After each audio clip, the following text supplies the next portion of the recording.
una, syempre yung sa time.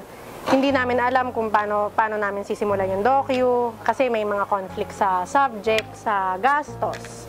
Sa gastos naman, syempre, docu to, madaming gastos sa CS or sa kung ano-ano pa man. Tapos, ang pinaka nahihirapan kami is yung paghahanap ng CS kasi ilang beses din kami na palitan ng topic kasi una ayaw ni sir, tapos pangalawa din, ganun din yung nangyari. Tapos yun, buti na lang yun sa pangatlo, naging okay din siya.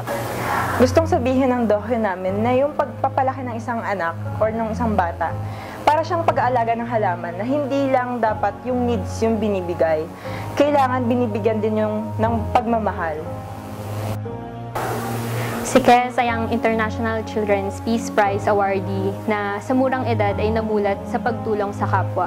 Ang hatid niyang mensahe para sa atin ay hindi hadlang ang karanasan at edad para makatulong. Aside from accidentally yung pagkakakilala namin sa kanya, yung story ni Kes is very unique.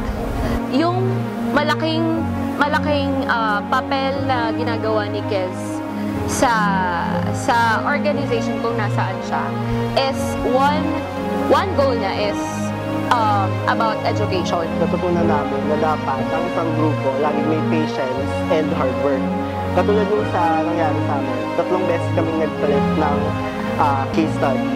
So dahil sa patience namin, sa hard work namin na maghanap, tsaka in God's will, nahanap namin and natapos namin yung docu. Kailangan laging may teamwork kasi hindi naman matatawag na grupo kung walang teamwork.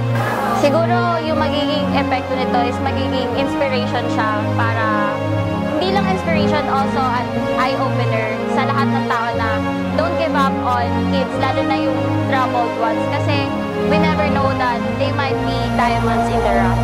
Abangan nyo. Abangan nyo. Abangan nyo. Abangan nyo. Abangan nyo. Abangan ang binhi sa sulyap